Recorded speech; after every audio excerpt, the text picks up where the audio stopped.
Hello hi नमस्कार मु संजय जय Jagannath and happy Republic day all of you. तो आज हूँ जेहेतु जनवरी 26 रिपब्लिक डे तो से खुशी आज आम टे बुलिया बाहरी जाइचु। मु जानी आज क्या जी कि हठात गोटे प्लान है आज ओडिशार अयोध्या जहाँकि फतेहगढ़ राम मंदिर जावाक आज इच्छा है। तो से सांग मानू कॉल कर दी से भी आसुँच तो मिसिकी जीव आपड़ जाइंट कि नहीं मुझे जानी। तो जो मैंने जाइए से कमेंट बॉक्स प्लीज कमेंट करूँ। तो जो मैंने जाई ना से मो सहित देखूँ। तो ये चलो जी जय जगन्नाथ।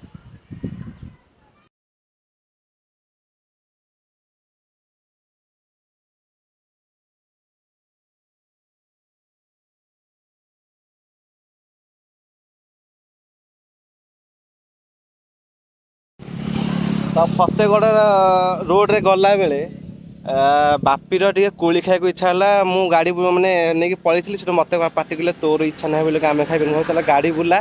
तो सुनिले गाड़ी बुलेला बापी कोली खाइलु। हाँ मिठा अच्छी ना खटा अच्छी सांग आम जो आज मैंने राम मंदिर आउचे गोटे बरकोली गोटे जिन अच्छी जानच कि नहीं जानचु ना।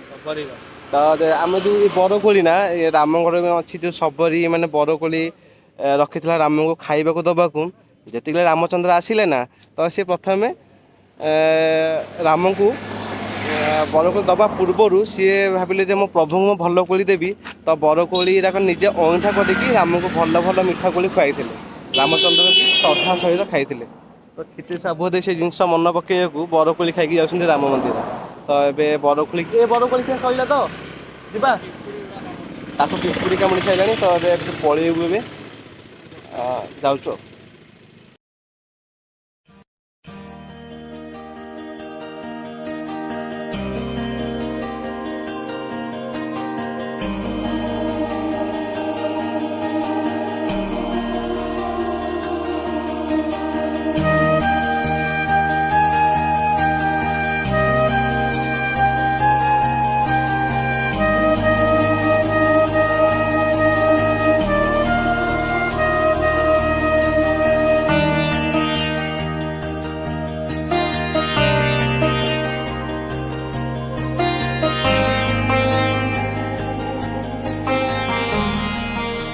फाइनाली पहुँची गली फतेहगढ़ राम मंदिर पहाड़ पाददेश तले।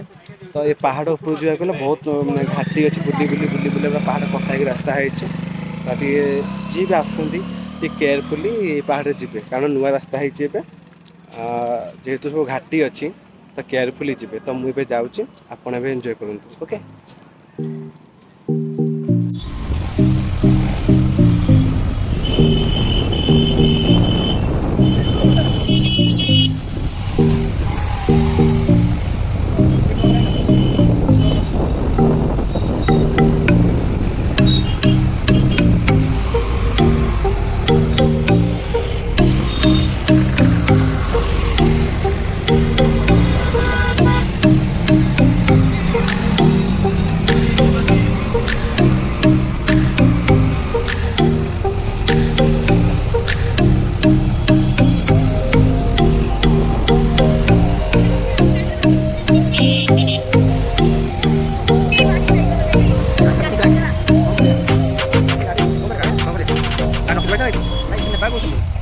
तो सांगर मोर आम बैक जाऊँ तो गोटे बुढ़ी मौसी पहाड़ चली चली आउे कि चली पार ना अधा रास्तार सी कहले बाहर टे मत नहीं जा टे।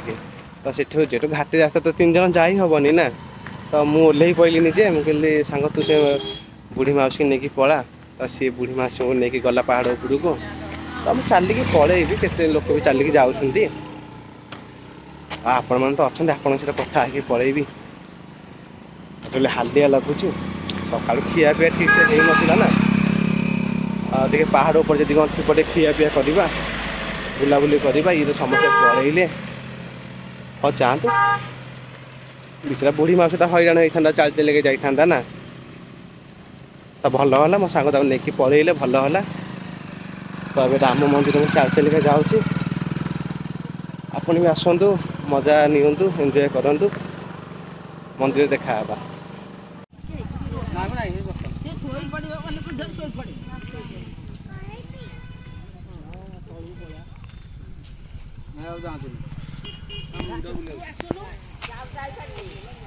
ଆଉ ଯେଉଁ ଚାଲି ଚାଲିକା ଆସୁଥିଲି ଦେଖିଲି ଗୋଟେ ମାନେ ଗୋଟେ ବାଇକ୍ଟା ଘାଟି ଉଠଉ ଉଠଉ ସେ ଆଉ ମାନେ ନେଇପାରିଲେନି, ତଳକୁ ଗଡ଼ି ଯାଇଥାନ୍ତେ। ତ କିଛି ଲୋକ ଥିଲେ ଗାଡ଼ିକି ପଛପଟେ ଧରିଦେଲେ, ତାଙ୍କ ସ୍ତ୍ରୀ ପିଲା ସେଫ୍ ହେଲେ। ଆଉ ଜଣେ ଦେଖୁଥିବେ ନା ଭିଡ଼ିଓ ଦେଖୁଥିବେ, ସେ ଗୋଟେ ଲୋକଟା ମାନେ ଚାଲି ଚାଲି ଏଇଠି ହାଲିଆ ହେଇଗଲେ ଯେ ସେନ୍ସଲେସ୍ ହେଇଗଲେ, ସେ ଆଉ ଘାଟି ଚଢ଼ି ପାରୁନାହାନ୍ତି। ତ ଯିଏ ବି ଆସୁଛନ୍ତି ଟିକେ ପାଣି ଫାଣି ସାଥିରେ ବୋଟଲ ନେଇକି ଆସନ୍ତୁ, ଆଉ ବୟସ୍କ ଲୋକମାନେ ବାଗେଇକି ଆସନ୍ତୁ, କାରଣ ବହୁତ ବାଟ ଚଢ଼ିବାକୁ ପଡ଼ୁଛି କେୟାରଫୁଲି, ତ କେୟାରଫୁଲି ହିଁ ଆସନ୍ତୁ। ଦୃଷ୍ଟି ମୋତେ ପୁଣି ଏବେ ନେବାକୁ ଆସିଲା ସେ ବୁଢ଼ୀ ମାଉସୀଙ୍କୁ ଛାଡ଼ିକି। ସାଙ୍ଗ ପୁଣି ଆସିଗଲୁ ଗାଡ଼ି ବୁଲା ବାଗେଇ ଯିବା ଆସିବା କରିବା ପାଇଁ ମାନେ ଗାଡ଼ି ଏଇନା ସାଙ୍ଗେ ସାଙ୍ଗେ ଗୋଟେ ଗାଡ଼ି ଆକ୍ସିଡେଣ୍ଟ ମାନେ ହେଇଯାଇଥାନ୍ତା ଏଇନା।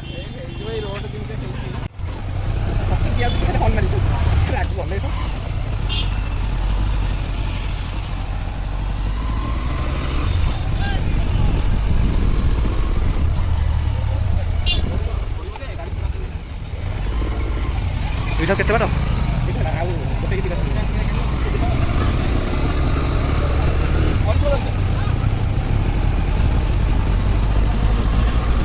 ଟିକେ ଗୋଟେ ଭଲ ହେଇଥାନ୍ତା ବୁଲା, ଏଇଭଳିଆ ଗୋଟେ ହେଲେ ଭଲ ହେଇଥାନ୍ତା।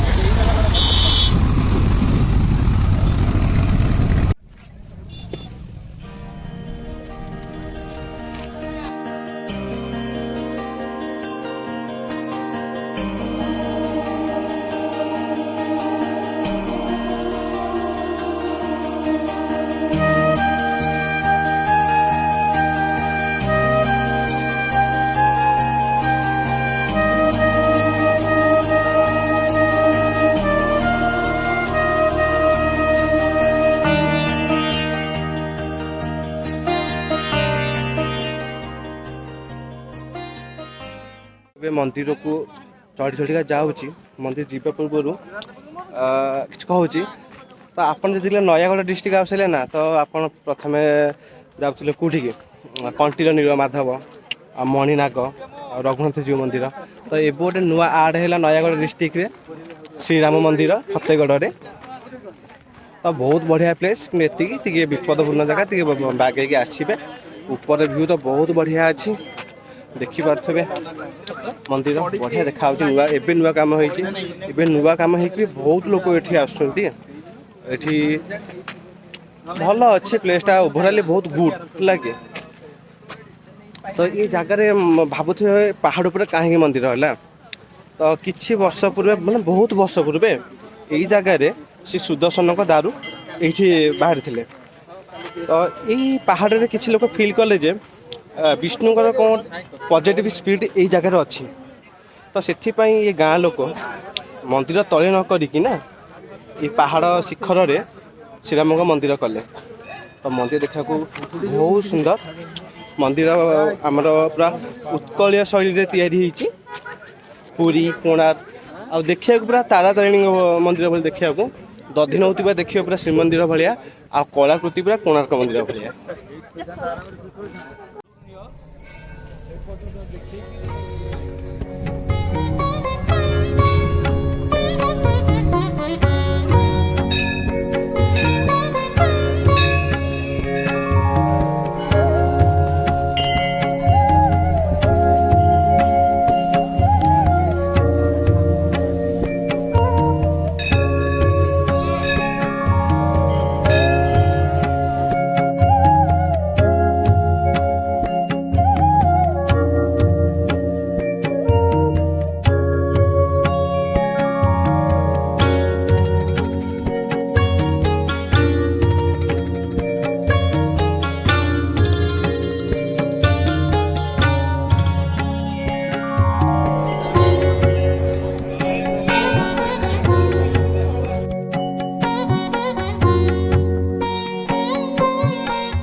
द्रवः सुदस्य अजर बिहारी राम सिया राम सिया राम जय जय राम।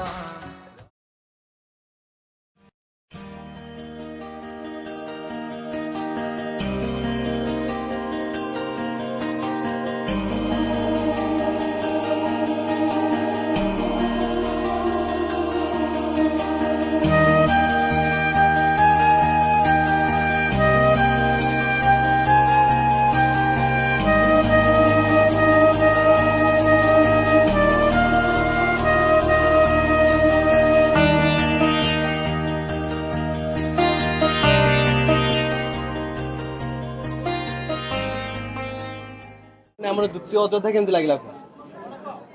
ଅଯୋଧ୍ୟା ତ ତମେ ଯାଇପାରିବନି, ରେଞ୍ଜ ନାହିଁ।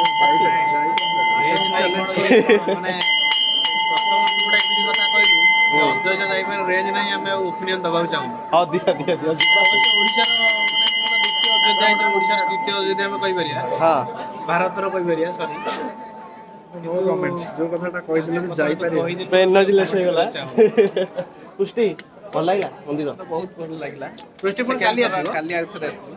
ଫ୍ୟାମିଲି ନେଇକି ଦର୍ଶନ ଭକ୍ତିରେ କରିପାରିଲେ ଭାବ ବିହଳ ହେଇଗଲେ ଯେ ସେ ପୁନର୍ବାର କାଲି ମାନେ ସବୁଠୁ ଗୋଟେ ଜିନିଷ ଏଟାକେ ଦେହକୁ ନବନି, ନୂଆ ନୂଆ ରାମ ମନ୍ଦିର ହେଇଛି ତ ଲୋକ ମାନେ ଯେତିକି ହାତ ଟେକୁନାହାନ୍ତି ସେତିକି ଖାଲି ଫୋନ୍ ଟେକୁଛନ୍ତି ହେଲା। ସେଇଟା ଗୋଟେ ଜିନିଷ ଭଲ ଲାଗିଲା। ଯେମିତି କି ତୁ ନିଜେ ବି କରୁ। ନାଇଁ ମୁଁ ଜମା ବି ଶୁଣ, ମୁଁ ଆପଣମାନଙ୍କୁ ଦେଖେଇବାକୁ ଫୋନ୍ଟା ଟେକୁଛି, ଥୋଡ଼ି ନା ମୁଁ ଫଟୋ ଉଠେଇ ସେଲ୍ଫି ନେବାକୁ ଉଠଉନି। ଏ ଜିନିଷଟା ବ୍ୟକ୍ତିଗତ ଭାବରେ ମତେ ଭଲ ଲାଗିଲା। ମୋ ମତେ ଏଇଟା ଆଗକୁ ଠାକୁରଙ୍କ ଭିତରୁ କ୍ୟାମେରା ଆଲାଉ ନହେଲେ ଭଲ ସେଇଟା, କାରଣ ଭକ୍ତି ଭାବନା ଆମର କମି ଯାଉଛି, ଖାଲି ସେଲ୍ଫି ଆଉ ଭିଡ଼ିଓ ଜିନିଷ ମାନେ ଭିତରକୁ ସେଟା ତ ନିଶ୍ଚିତ ବ୍ୟାନ୍। ନୂଆ ନୂଆ ତ ଲୋକମାନେ ଆସୁଛନ୍ତି ଆଉ। ମାନେ କାମ ବି ବହୁତ ସାରା କାମ ବାକି ଅଛି। କାମ ସରିଲା ପରେ ଯାହା ବି ରୁଲ୍ସ ଆଣ୍ଡ ରେଗୁଲେସନ୍ ପରିବେଶର ଯାହା ମାନେ ମନ୍ଦିର ଭିତରୁ ପ୍ରବେଶର ଯାହା ବି ରହି ସେଟା ସବୁ ନିହାତି ଭାବରେ ହବ। କାରଣ ନହେଲେ ଯଦି ଫଟୋ ଉଠେଇବା କାର୍ଯ୍ୟକ୍ରମ ମାନେ ବନ୍ଦ ନ କରି ତ ଆମ ଓଡ଼ିଶାରେ ଯେତିକି ମନ୍ଦିର ଅଛି ସେଟା ଭଲ ଲାଗେ ଯେ କ୍ୟାମେରା ଆଲାଉ ହଉନି, ସେଟା ବହୁତ ବଢ଼ିଆ। ଭିତରକୁ ମୁଁ ନା ଦେଖିଲି ପ୍ରୋବ୍ଲେମ୍ ଫେସ୍ କଲି, ମାନେ କେହି ହାତ ଟେକେଇଲେ ସମସ୍ତେ ଫୋନ୍ ଟେକେଇଲେ ବ୍ୟସ୍ତ, ଫଟୋ ଉଠଉଛନ୍ତି। ଲାଷ୍ଟକୁ ରାମଚନ୍ଦ୍ର ସହିତ ସେଲ୍ଫି ନେଉଛନ୍ତି। ଭାଇ ରେ ଇଏ କ'ଣ ଚାଲିଛି ୟାର।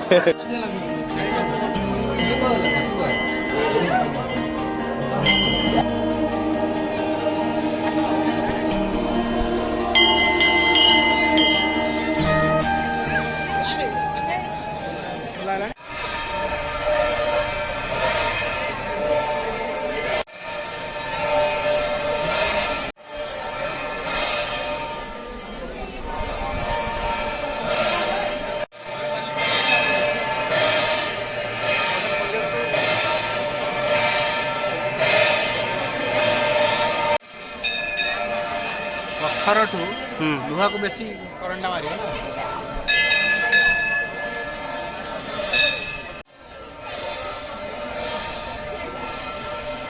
ବୁଲାବୁଲି ସରିଲା, ଶ୍ରୀରାମଙ୍କ ଦର୍ଶନ ହେଲା, ରାମ ମାନେ ବହୁତ ଭଲ ଲାଗିଲା ଦେଖିକି, ନାଇଁ କି? ରାମ ଦର୍ଶନ ପରେ ଏବେ ଯିବା ହାରିଆ ଚାଲିବା। ଏବେ ସରିଲା। କ'ଣ କହୁଥିଲା ସୁନିଲ ଯିବା ପାଇଁ ଅନ୍ୟ ଗୋଟେ ଆଉ ଗୋଟେ ସିଏ କହୁଥିଲା କୋଶଲା ଶୁଣି ଯିବାକୁ, ମେ ବି ଦେଖେ ଟାଇମ୍ ହେବ ଯିବା। ନିଜର ବିଜନେସ୍ ବି ଦେଖିବାକୁ ପଡ଼ିବ ନିହାତି ଭାବେ ସାର୍ଙ୍କୁ ସଞ୍ଜୟଙ୍କୁ। ହଉ ଠିକ୍ ଅଛି। କାମ ଦାମ ମାନେ ଛାଡ଼ିକି ଆସିବାକୁ ପଡ଼ୁଛି। ତ ଓଭରାଲ୍ ଆମେ ଏଣ୍ଡିଂରେ କ'ଣ କହିବା? ଏଣ୍ଡିଂରେ କହିବା, ଆପଣ ସମସ୍ତଙ୍କୁ ମୁଁ କହିବି ଯେ ଫତେଗଡ଼ ଏଇ ରାମଙ୍କ ମନ୍ଦିରକୁ ଆସନ୍ତୁ। ଭବ୍ୟ ମନ୍ଦିର, ଆପଣ ଠାକୁରଙ୍କ ଦର୍ଶନ କରିବେ। ଭଗବାନ ମର୍ଯ୍ୟାଦା ପୁରୁଷୋତ୍ତମ ଶ୍ରୀରାମଚନ୍ଦ୍ରଙ୍କ ସହିତ ଲକ୍ଷ୍ମଣ ଏବଂ ସୀତାଙ୍କର ଭବ୍ୟ ମୂର୍ତ୍ତି ଆପଣ ଏଠି ଦର୍ଶନ କରିବେ। ହନୁମାନ ତାକୁ ଛାଡ଼ିବେ, ହନୁମାନ ବି ଅଛନ୍ତି, ହନୁମାନ ଦର୍ଶନ କରିବେ। ଆଉ ଆସନ୍ତୁ ଫତେଗଡ଼ର ଏଇ ଭବ୍ୟ ମନ୍ଦିର ବୁଲିକି ଭଗବାନଙ୍କ କୃପା ଲାଭ କରନ୍ତୁ। ତ ଏବେ ରହିଲୁ। ଭିଡ଼ିଓ ଲାଇକ୍ କରିବେ, କମେଣ୍ଟ କରିବେ, ସବସ୍କ୍ରାଇବ୍ ନ କରନ୍ତୁ କମେଣ୍ଟ କରନ୍ତୁ ଜୟ ଶ୍ରୀରାମ। ସବସ୍କ୍ରାଇବ୍ କଲେ ଆମେ ଆପଣଙ୍କୁ ଅଯୋଧ୍ୟା ବି ଦେଖେଇବୁ, ଖୁସି ହଉ। ହଁ ନିହାତି ଏବେ ସବସ୍କ୍ରାଇବ୍, ଆମେ ଅଯୋଧ୍ୟା ବି ଯିବୁ ହେଲା କି। ତ ଏବେ ଆମେ ରହିଲୁ। ଜୟ ଜଗନ୍ନାଥ, ଜୟ ଶ୍ରୀ। ଜୟ ଶ୍ରୀ।